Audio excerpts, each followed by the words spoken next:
Ed, when I think about God, I don't think about all the arguments for and against God, although I like those, they're pretty routine. I like to try to get deeper.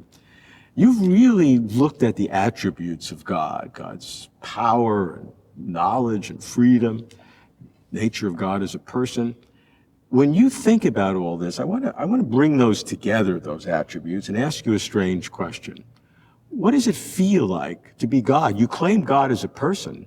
So if God has attitudes and consciousness and intentions, does God have a feeling? I know what it feels like to be me.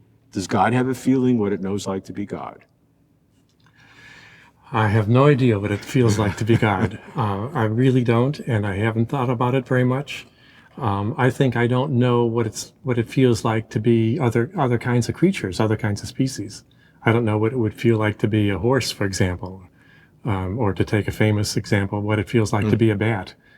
I just can't imagine what that's like. Well, but you've dealt with a lot of things that are attributes. Yeah. So power, knowledge, so I know freedom, what it is person.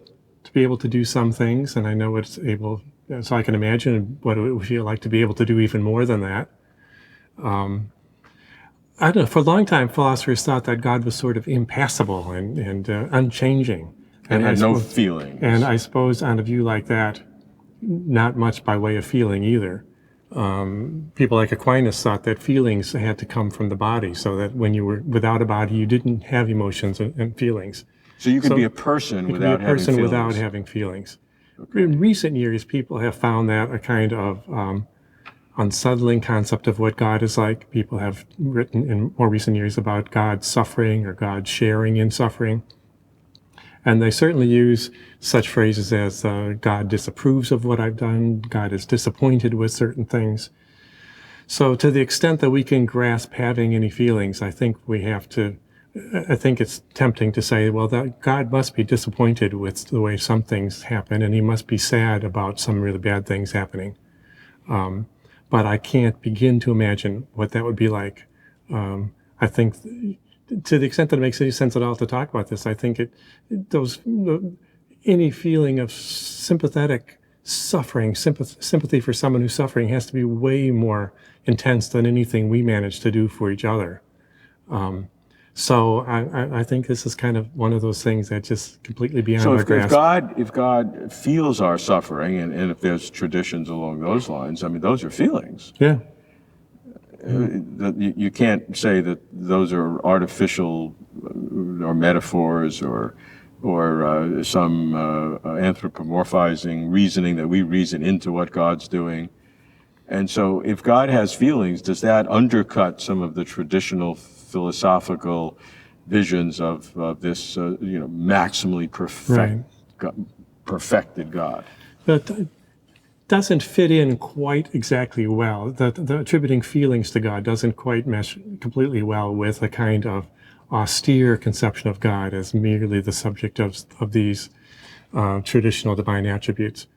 But I suppose if you were willing to expand those lists beyond omnipotence, omniscience, and omniperfection, and so on, and omnipresence, to sympathetic care and concern, and above all, love, which is in the Christian tradition in particular, is often mentioned in religious context, even if it doesn't receive a lot of philosophical attention.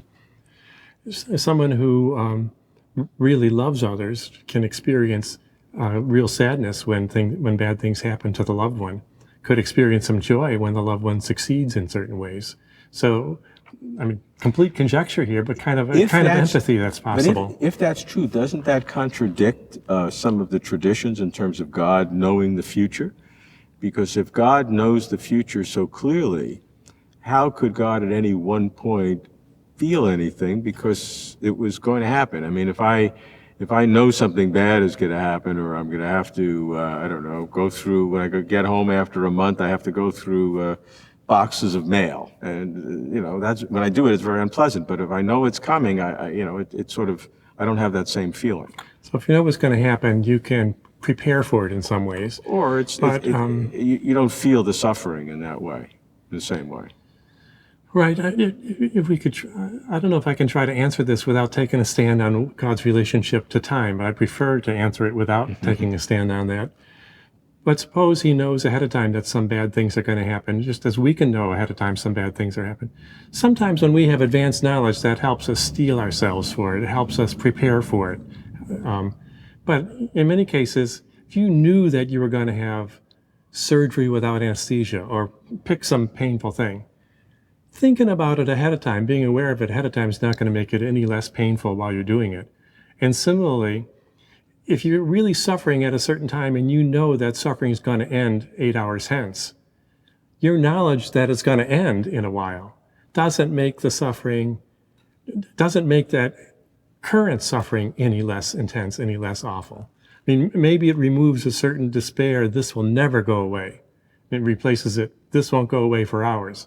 But the actual pain or whatever it is as intense whether you know it's going to end or not. So perhaps God could know that things are going to turn out in the end, but that might not be any reason for him to feel any less sympathy for somebody that he loves who suffers now, even if he knows it's temporary. How important is it in the understanding of God to have God have feelings? I don't know how important it is for God to have feelings. I think for the lives of some religious believers, they might find it helpful to think that God is experiencing what they're experiencing, that he's in it with them, and that might be a source of some comfort. Yeah, I'm not interested in source of comfort for people, and I'm not interested in it myself, maybe other people, but I don't want a source of comfort. If I want to believe in God, I want to believe what's true. Don't comfort me, tell me what's true. If it makes me miserable, I'd rather be miserable. Well, would it be part of what's involved in being a perfect being, that you never have any bad experiences, or would part of being a perfect being be having appropriately bad experiences in response to appropriately bad stuff?